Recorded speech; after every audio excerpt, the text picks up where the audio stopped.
and birds, we think of dinosaurs, we think of birds. But when an evolutionist thinks of dinosaurs and birds, it's dinosaurs evolving into birds. Yes. And, you know, that's a difficult thing to explain. The more you know about biology, how that could possibly occur. How could a T-Rex evolve into a hummingbird? Something of that concept. It's hard to believe.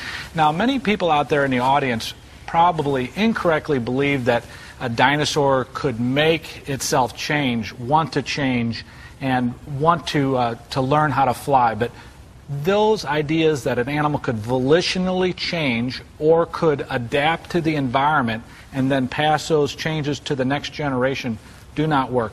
The only way a dinosaur could become a bird in the theory of evolution is by a series of accidents in the DNA in the reproductive cells.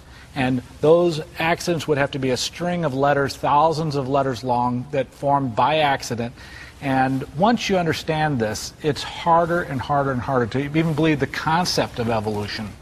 Adaptation would have been a lot easier to believe in before we had DNA, wouldn't it? Before we understood DNA. Yeah, Darwin was ignorant of DNA. He didn't know how animals changed, and he had these guesses that they could volitionally change. Right. But once we figured out DNA, and once we realized that DNA's code was fixed, once you're born, it's fixed, you can't change it, the theory of evolution ran into huge problems.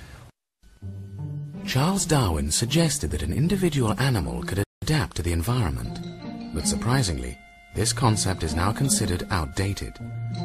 For example, a lizard could not grow fur simply because of a sudden cooling of the climate.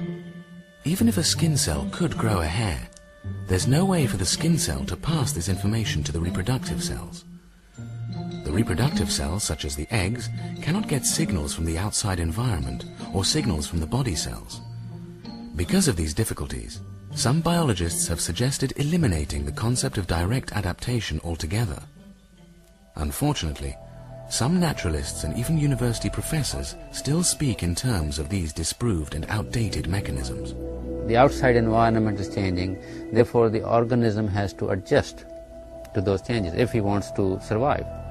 And even your DNA is getting signals, your DNA in your egg is getting signals from the outside. And those signals are being translated through stress in your body. This statement is biologically impossible. There is no way to signal the DNA in the reproductive cells as this scientist suggests.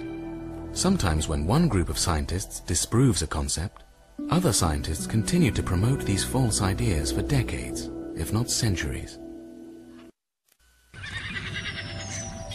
Another scientific theory born around the time of Aristotle was the law of use and disuse, also called the law of acquired characteristics. Scientists thought that animals could change themselves through effort, and these changes would be passed on to the next generation. Darwin used this law to explain evolution. He believed a species could improve itself through effort, that if an animal exercised and developed large muscles, its offspring would ultimately be born with larger muscles. This idea is not true. Even if you exercised your body every day and developed enormous muscles, your child would not be born brawny. Muscle building has no effect on the DNA of the reproductive cells and cannot be passed on to the next generation. Well, actually, of course, Lamarck and Darwin knew nothing about genes or genetics at all. It wasn't invented till long after. They understood heredity, but not genetics. But they didn't understand what the mechanisms of. And in fact, they went down some wrong paths on that part. But that's okay. That's it was reasonable at the time for them to think that. Darwin also thought that if an animal did not use a body part, such as a leg or an eye, its offspring would eventually be born without these. He envisioned animals shedding body parts this way through the law of disuse. For example, he suggested that the eyes of a mole became covered with fur and smaller because the mole did not use them underground. But this idea is genetically impossible.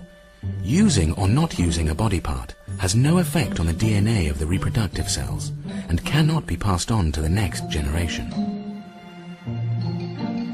If you put an eye patch on a baby at birth and left it there till adulthood, that person's offspring would still be born with normal eyes. Disuse of a body part has no effect on the next generation.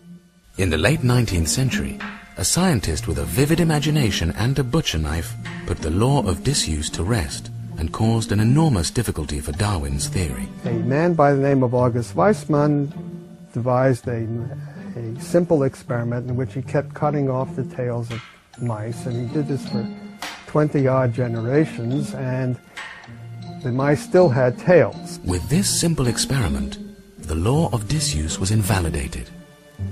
Scientists continued to explore the law of use, and later realized that this concept was also genetically impossible. Any change to body cells has no effect on the DNA in the reproductive cells, and therefore cannot be passed on to the next generation. The impact of that experiment and of other skeptical biologists essentially left an explanation for evolution sort of up in the air. And biologists were, although many of them felt that there were changes among organisms, they still felt that there was no adequate explanation to explain these changes. Unfortunately, much of the public believes the law of use and disuse is a valid idea, partly because scientists occasionally describe the mechanism for evolution in these terms. You know, Don, Darwin got these false ideas about use and disuse from Lamarck, a scientist a century earlier, and he just went with it, and he wrote these ideas in The Origin of Species, but now we look at him and it's like, how foolish that a mole not using his eye would make his eye go away. It just doesn't work. But we still hear on your tape scientists, modern scientists today, respected professors saying that somehow the DNA is affected by the stress of wanting to change. Not true. But it simply has no scientific credibility. And you read newspaper articles, science magazines, even textbooks, they still go with this incorrect idea of how this evolution could occur. Well, now, modern scientists believe that dinosaurs evolved into birds, and many say that this is one of the best fossil proofs that we have for the theory of evolution. What say you about that?